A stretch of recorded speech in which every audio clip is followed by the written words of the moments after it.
बिस्मिल्लाहिर्रहमानिर्रहीम। अस्सलाम वालेकुम। Welcome to learning mathematics with mister Khawal. आज हम एक्सरसाइज 1.2 क्वेश्चन नंबर 17 स्टार्ट करने लगे। इससे पहले क्वेश्चन 1 टू 16 सॉल्व किए जा चुके हैं। तो क्वेश्चन नंबर 17 में है G power n is equal to G power m plus n। हमने ये प्रूव करना है।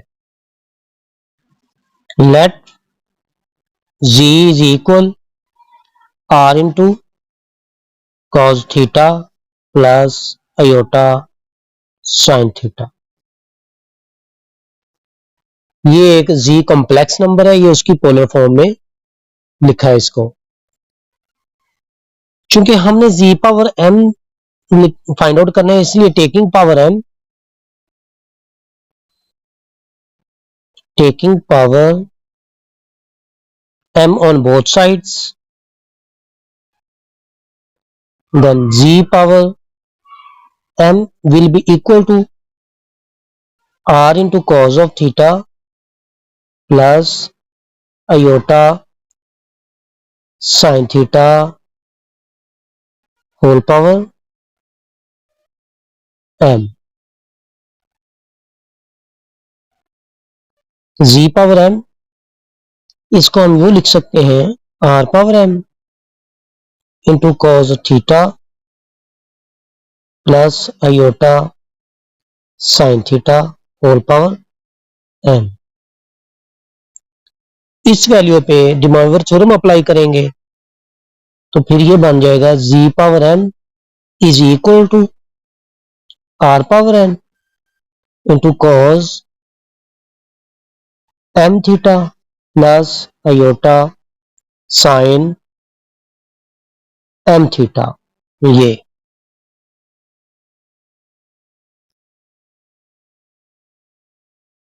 अब हमने जी पावर n ये फाइंड आउट करना है, तो ये m की जगह पे हम n को अगर रिप्लेस करें तो ये वैल्यू होगी r पावर n।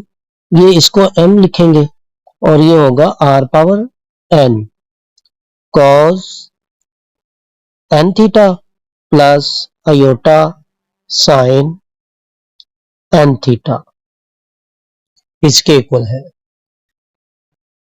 अब हम इन दोनों को मल्टीप्लाई करते हैं। लेफ्ट हैंड साइड के साथ मल्टीप्लाई होगी, राइट हैंड साइड के साथ मल्टीप्लाई होगी।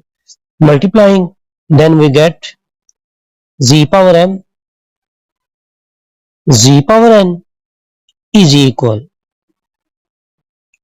r power n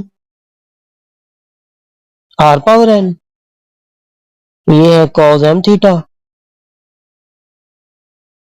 plus iota sine m theta. इसके बाद ये वैल्यू आएगी cos n theta plus iota sign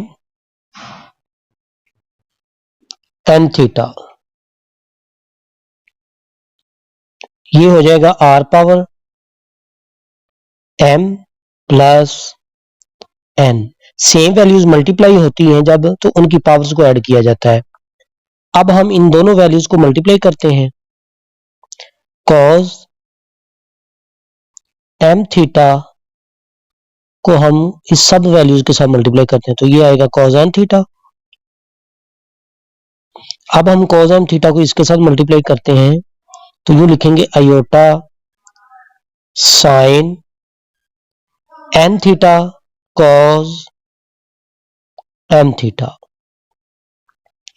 इसी तरह से अब हम इस वैल्यू को इन दोनों वैल्यूज के साथ मल्टीप्लाई करते हैं तो ये होगा आयोटा साइन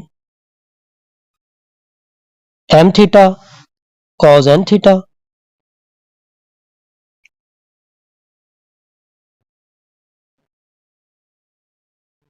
अब आयोटा साइन m थीटा को आयोटा साइन n थीटा के साथ मल्टीप्लाई करते हैं तो ये आयोटा स्क्वायर बन जाएगा जो कि माइनस के इक्वल होगा, -1 के।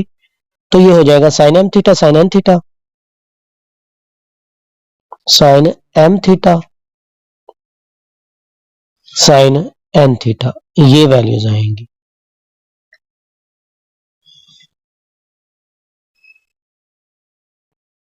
r power m plus n cos m theta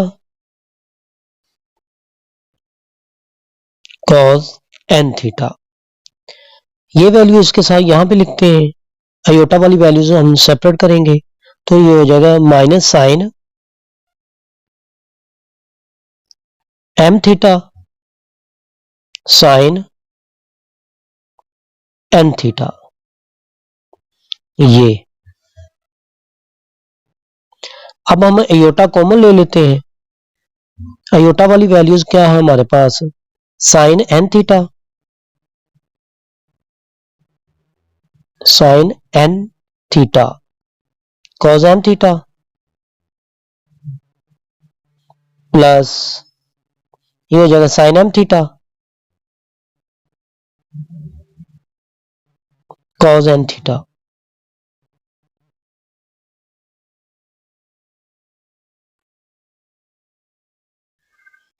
r power m plus n, ये होगा cos into m plus n, मतलब m theta plus n theta, तो यहां से हमने थीटा कॉमन लिया हुआ, ये हमने फार्मूला अप्लाई किया है। इसी तरह से ये होगा iota sine into m plus n into theta, मतलब हमने यहां पे ये फार्मूला अप्लाई किया है, cause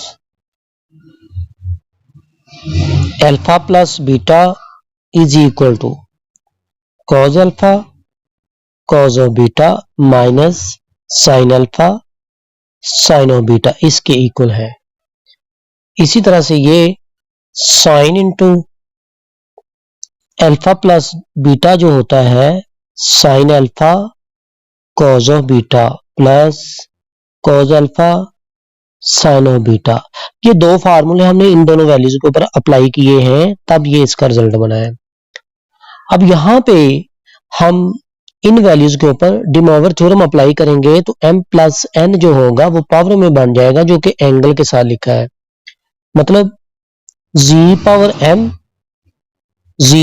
n is equal r power m plus n हो जाएगा cos of theta plus iota sine theta whole power m plus n।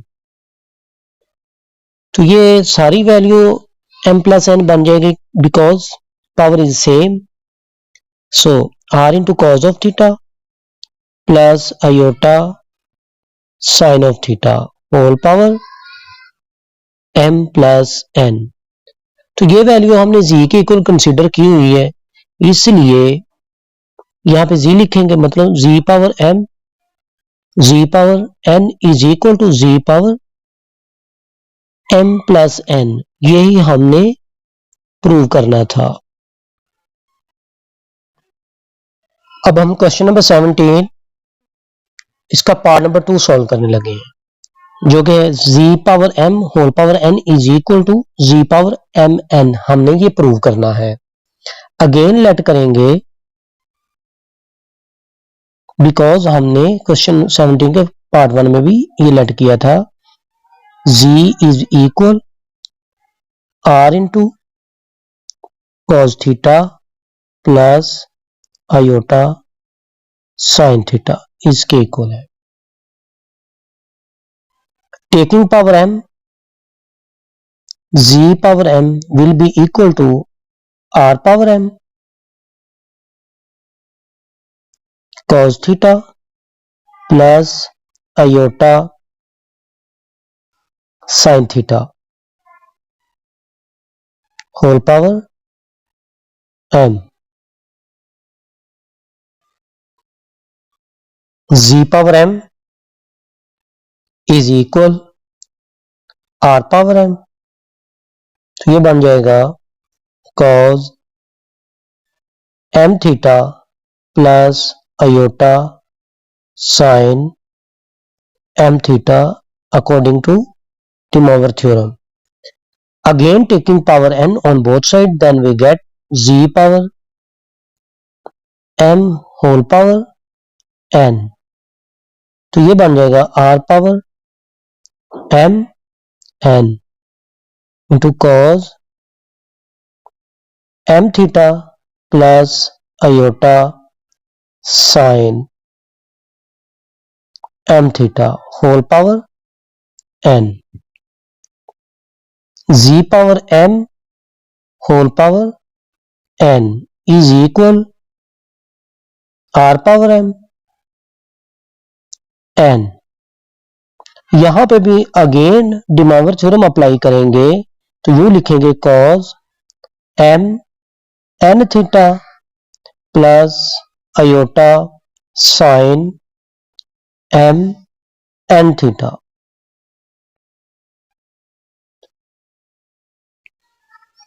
Ji power m whole power n is equal r power m n. De Moivre theorem के according जो angle के साथ वाली जो value होती है वो पावर में लिखेंगे यहां पे। तो यू लिखेंगे cos theta plus iota sine theta. Theta के साथ ये वैल्यू थी एम और एन, तो ये पावर में आ जाएंगे m n, z power m whole power n. अब ये आर पावर एम एन है और ये cos theta plus iota sine theta whole power m n है, दोनों मल्टीप्लाई हो रहे हैं, इसलिए इसको हम एक ही पावर में लिख सकते हैं। R into cos theta plus iota sine theta whole power m n. और ये वैल्यू हमने स्टार्ट में कंसीडर की हुई है r into cos theta plus iota sine theta z के इक्वल, मतलब ये z power m whole power n is equal z power m n. यही हमने प्रूव करना था।